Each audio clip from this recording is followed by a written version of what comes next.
ವಸತಿ ಎಲ್ಲ ವಸತಿ ರೈತರಿಗೆ ಸೂರು ಒದಗಿಸುವ ಧ್ಯೇಯ ನಮ್ಮ ಸರ್ಕಾರದ್ದಾಗಿದೆ. ನಮ್ಮ ಹಿಂದಿನ ಅವಧಿಯಲ್ಲಿ 14.54 ಲಕ್ಷ ಮನೆಗಳನ್ನು ನಿರ್ಮಿಸಲಾಗಿತ್ತು. 2019ರಿಂದ 23ರ ಬಿಜೆಪಿ ಸರ್ಕಾರದ ಅವಧಿಯಲ್ಲಿ ನಿರ್ಮಿಸಲಾದ ಮನೆಗಳ ಸಂಖ್ಯೆ ಕೇವಲ 5.19 ಲಕ್ಷ.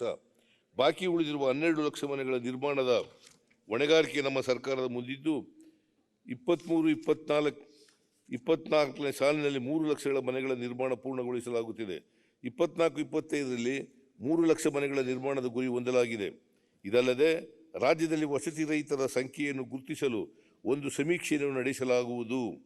ಕೊಳಗೇರಿ ಅಭಿವೃದ್ಧಿ ಮಂಡಳಿಯ ವ್ಯಾಪ್ತಿಯಲ್ಲಿ ಪ್ರಧಾನಮಂತ್ರಿ ಆವಾಸ್ ಯೋಜನೆ ಅಡಿ 1,18,359 ಮನೆಗಳನ್ನು ನಿರ್ಮಿಸಲಾಗುತ್ತಿದೆ. ಬಹುತೇಕ ಫಲಾನುಭವಿಗಳು ಬಡ ಕುಟುಂಬದವರಾಗಿದ್ದು ತಮ್ಮ ಪಾಲಿನ ವಂತಿಗೆಯಾದ 5 ಲಕ್ಷ ರುಗಳನ್ನು ಪಾವತಿಸಲು ಸಾಧ್ಯವಾಗದೆ ಯೋಜನೆಯು ಮಂದಗತಿಯಲ್ಲಿ ಸಾಗುತ್ತಿತ್ತು. ಇದನ್ನು ಮನಗಂಡು ನಮ್ಮ ಸರ್ಕಾರವು ಫಲಾನುಭವಿಗಳು ಪಾವತಿಸಬೇಕಾದ ವಂತಿಗೆಯನ್ನು 1 ಲಕ್ಷ ರುಗಳಿಗೆ ಸೀಮಿತಗೊಳಿಸಿ ಹೆಚ್ಚುವರಿ 4 ಲಕ್ಷ ರುವರೆಗಿನ ಫಲಾನುಭವಿ ವಂತಿಗೆಯನ್ನು ಭರಿಸಲು ತೀರ್ಮಾನಿಸಿದೆ. ಅದರಂತೆ ಶೀಘ್ರದಲ್ಲಿಯೇ 48,796 ಮನೆಗಳನ್ನು ಪೂರ್ಣಗೊಳಿಸಿ ಕೊಳಗೇರಿ ನಿವಾಸಿಗಳಿಗೆ ಹಸ್ತಾಂತರಿಸಲಾಗುವುದು.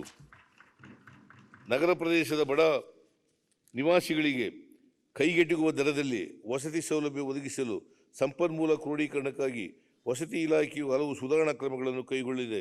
ಅಸೆಟ್ ಮಾನಿಟೈಸೇಷನ್, ವಸತಿ ಸೆಸ್ ಮತ್ತು ವಿವಿಧ ಶಾಸನಬದ್ಧ ಶುಲ್ಕಗಳನ್ನು ವಿಧಿಸುವ ಮೂಲಕ ಸಂಪನ್ಮೂಲ ಕ್ರೋಢೀಕರಿಸಿ ಕರ್ನಾಟಕ ಅಫೋರ್ಡಬಲ್ ಹೌಸಿಂಗ್ ಫಂಡ್ ಸ್ಥಾಪಿಸಲಾಗುವುದು. ಕರ್ನಾಟಕ ನಗರ ಮತ್ತು ಗ್ರಾಮಾಂತರ ಯೋಜನೆ ಕಾಯ್ದೆಯಡಿ ಕೊಳಗೇರಿ ಸೆಸ್ ದರ ಪರಿಷ್ಕರಣೆ ಮಾಡಲಾಗುವುದು. ಕರ್ನಾಟಕ ಕೊಳಗೇರಿ ಅಭಿವೃದ್ಧಿ ಮಂಡಳಿಯ ಸ್ಥಿರ ಆಸ್ತಿಗಳಿಂದ ಸಂಪನ್ಮೂಲ ಶೋಧಿಸಲಾಗುವುದು.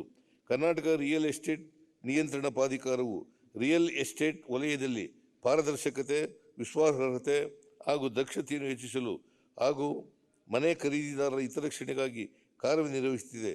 23-24ನೇ ಸಾಲಿನಲ್ಲಿ ಡೆವಲಪರ್ಗಳಿಗೆ 40 ಕೋಟಿ ರು ದಂಡ ವಿಧಿಸಲಾಗಿರುತ್ತದೆ. ಮುಂದಿನ ದಿನಗಳಲ್ಲಿ ದಕ್ಷ ಹಾಗೂ ಪರಿಣಾಮಕಾರಿ ಕಾರ್ಯನಿರ್ವಹಣೆಯ ಮೂಲಕ ಜನರ ಹಿತರಕ್ಷಣೆ ಆದ್ಯತೆ ನೀಡಲಾಗುವುದು.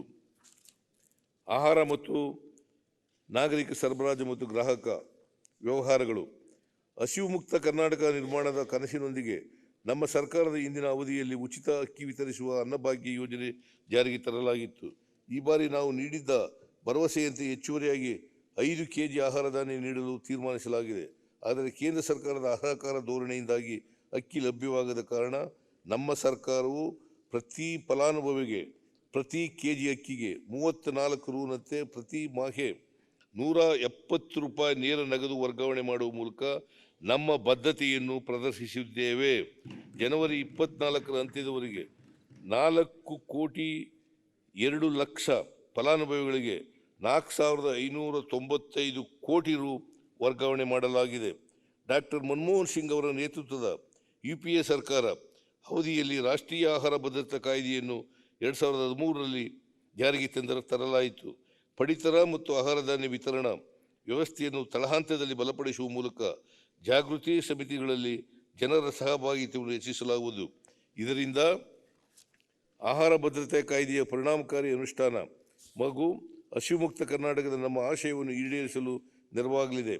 ಅನ್ನ ಸುವಿಧಾ ಎಂಬ ಹೊಸ ಯೋಜನೆಯಡಿಯಲ್ಲಿ ಹೋಮ್ ಡೆಲಿವರಿ ಆಪ್ ಮೂಲಕ 80 ವರ್ಷ ದಾಟಿದ ಹಿರಿಯ ನಾಗರಿಕರು ಮಾತ್ರ ಇರುವ ಮನೆಯ ಬಾಗಿಲಿಗೆ ಆಹಾರ ಪದಾರ್ಥಗಳನ್ನು ತಲುಪಿಸುವ ಸಾಮಾಜಿಕ ಭದ್ರತಾ ವ್ಯವಸ್ಥೆಯನ್ನು ಜಾರಿಗೆ ತರಲಾಗುವುದು. ಕಾರ್ಮಿಕ ಇಲಾಖೆ. ನಮ್ಮ ಸರ್ಕಾರವು ಪ್ಲಾಟ್ಫಾರಂ ಆಧಾರಿತ ಗಿಗ್ ಕಾರ್ಮಿಕರ ಬದುಕಿನ ಭದ್ರತೆಗಾಗಿ platform based gig workers fund and welfare fee bill ಎಂಬ ಹೊಸ ವಿಧೇಯಕವನ್ನು ಜಾರಿಗೆ ತರಲಿದೆ. ತನ್ಮೂಲಕ ಅರ್ಹ ಆನ್ಲೈನ್ ವಹಿವಾಟುಗಳ ಮೇಲೆ ಸೆಸ್ ವಿಧಿಸಿ ಗಿಗ್ ಕಾರ್ಮಿಕರ ಕಲ್ಯಾಣ ಕಾರ್ಯಕ್ರಮಗಳನ್ನು ರೂಪಿಸಲಾಗುವುದು.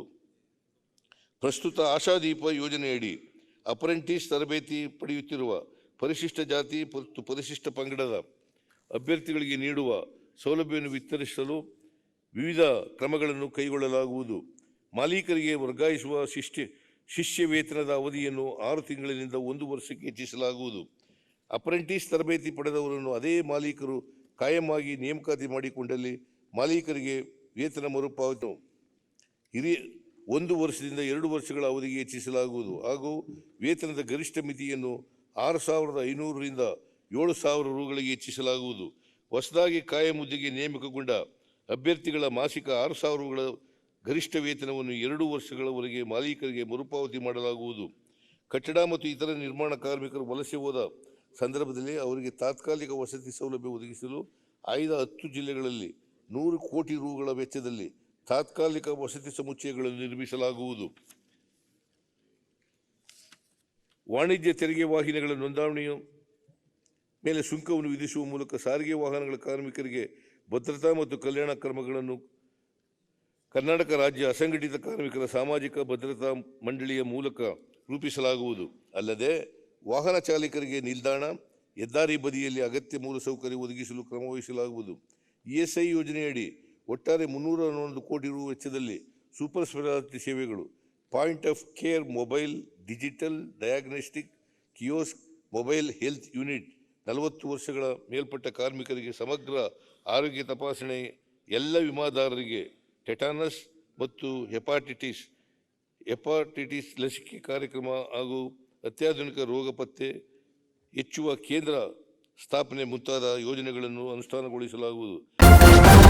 ನ್ಯೂಸ್ ಫಸ್ಟ್ ನಿರ್ಭೀತಿಯಿಂದ ನಿಮ್ಮ ಪರವಾಗಿ.